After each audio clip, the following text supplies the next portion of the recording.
नमस्कार दोस्तों, स्वागत है आप सभी का। उम्मीद करता हूँ कि आप बहुत अच्छे होंगे और अपनी तैयारी बहुत अच्छे तरीके से कर रहे होंगे। आप लोगों का एक सवाल बहुत कॉमन है जो मेरे से मतलब पर्सनली भी आ रहे हैं, कमेंट भी किए कई लोगों ने। तो ये सवाल ये है कि सर टेस्ट सीरीज़ में नंबर नहीं बन रहे हैं, जो टेस्ट दे रहे हैं उनमें नंबर कम बन रहे हैं। तो इस टॉपिक पे आज अपन बात करने वाले हैं। तो नंबर कम बनने के कई रीजन्स होते हैं। पहला रीज़न तो ये होता है कि जब आपका सिलेबस कंप्लीट नहीं हो रखा और आप टेस्ट दे रहे हैं तो उस टाइम पे भी नंबर कम बनते हैं, क्योंकि सिलेबस जो आउट ऑफ सिलेबस अपन ने जो सिलेबस नहीं कर रखा उसके बाहर उसके जो क्वेश्चन आते हैं तो उस समय नंबर कम आ सकते हैं।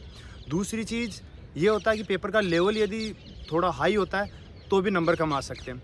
तीसरी चीज़ ये होती है कि अपन जब टेस्ट देते तो अपनी मेंटली एक थॉट ये रहती है कि अपन ढंग से उस पेपर को एग्ज़ाम के तरीके से नहीं लेते हैं, टेस्ट के तरीके से लेके एक नॉर्मली लेके बैठते हैं और उस पर अपना कंसंट्रेशन जो होता है वो ढंग से नहीं बनता। तो वो भी एक बहुत बड़ी वजह होती है जिसकी वजह से टेस्ट में नंबर कम आते हैं। तो मेन चीज़ ये 3-4 चीज़ें होती हैं। तो अपने को इन चीज़ों को इम्प्रूव कैसे करना है, क्योंकि जब नंबर कम आएंगे तो इसका नेगेटिव इफ़ेक्ट बढ़ेगा।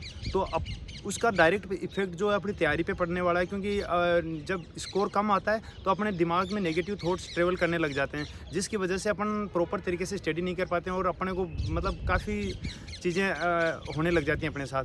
तो इन चीज़ों से अपने को वो बाहर निकलना कैसे है, इन चीज़ों को अपने को कैसे कम करना है, तो ये चीज़ें आज अपन डिस्कस करने वाले हैं। तो पहली चीज़ तो ये है कि यदि सिलेबस की वजह से यदि नंबर कम आ रहे हैं तो अपने को घबराने की ज़रूरत नहीं है, क्योंकि जैसे सिलेबस जैसे जैसे आगे बढ़ता जाएगा नंबर अपने आप इंप्रूव होते जाएंगे। दूसरी चीज़, यदि पेपर का लेवल हार्ड है तो फिर वो सबके ही नंबर कम आएंगे। अपने को नंबर ही नहीं देखने, टेस्ट जब आप लगाते हो तो आपको सबसे बड़ी जो चीज़ है वो देखनी कि आप परसेंटाइल कितने आ रहे हैं। यदि आप 90 से ऊपर परसेंटाइल में आ रहे हैं तो आपका परफॉर्मेंस बहुत अच्छा है, मतलब और 95 से आ रहा है तो द बेस्ट है ना। तो अपने को परसेंटाइल देखना है, सबसे बड़ी चीज़ वो होती है। नंबर जैसे लेवल पेपर का अच्छा आएगा तो कम आएंगे और पेपर का लेवल थोड़ा डाउन होगा तो स्कोर अच्छा आएगा। तो इस चीज़ पे मेन चीज़ ये। दूसरी चीज़ अपने को ये देखनी है कि अपन नेगेटिव बहुत कर रहे हैं। बच्चों का टारगेट क्या होता है कि वो पिछली सालों की कट ऑफ देख लेते हैं तो उसके हिसाब से ये सोचते हैं कि मेरे को 120 क्वेश्चन करने हैं, 130 करने हैं, 140 करने हैं। तो वो क्या होता है कि उसका एक माइंडसेट अपना इस माइंडसेट के साथ जब जाते हैं करने के लिए तो वो अपने को बहुत ज़्यादा इफेक्ट डालती है। तो इससे बचने के लिए अपने को पेपर का लेवल पता होना चाहिए। जब अपन पेपर देने बैठते हैं तो अपने को ये पता होना चाहिए कि लेवल क्या रहा।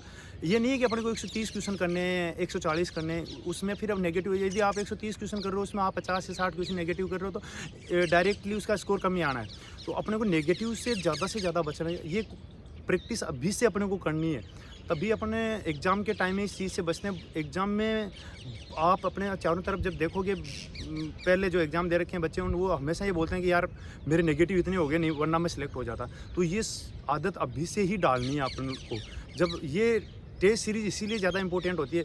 और दूसरी चीज़, जब टेस्ट देते हैं तो एक माइंडसेट इसके साथ कि आधा पेपर दे दिया फिर बीच में पॉज कर दिया और उसके बाद काम कराए और फिर आके दिया, तो इस तरीके से टेस्ट मत देना प्लीज़, कोई फ़ायदा नहीं है। जब टेस्ट देने बैठो तो प्रॉपर तरीके से बैठो और पूरा एग्ज़ाम में जो माइंडसेट होता है उसके साथ बैठो और पूरा पेपर दे के कंप्लीट करके खड़े हो, है ना। तब आपको पता चलेगा कि आपका क्या पेपर है। दूसरी चीज़, एनालिसिस करो। एनालिसिस मैंने बार बार बोला है, एनालिसिस करो। बिना एनालिसिस आपको पता ही नहीं चलेगा कि आपका कौन सा टॉपिक वीक है। अब आप जब टॉपिक का एनालिसिस करोगे, टेस्ट का एनालिसिस करोगे तो आपको ये पता चलेगा कि मैं कहाँ वीक हूँ। तो उससे आपको इम्प्रूवमेंट, आपको वो टॉपिक पढ़ोगे उसके बाद अपने आप में इम्प्रूवमेंट कर पाओगे। तो ये काफ़ी चीज़ें हैं। तो और नेगेटिव जब स्कोर बन रहा है, कम स्कोर बन रहा है तो उससे घबराएं नहीं, और ज़्यादा स्ट्रॉन्ग होकर तैयारी करें ताकि अच्छा रिजल्ट अपन ले सकें। और ये कुछ चीज़ें, और हमेशा पॉजिटिव माइंडसेट के साथ रहिए, रिजल्ट अच्छा ही रहेगा हमेशा। तो मिलते हैं नेक्स्ट वीडियो। जय हिंद, नमस्कार।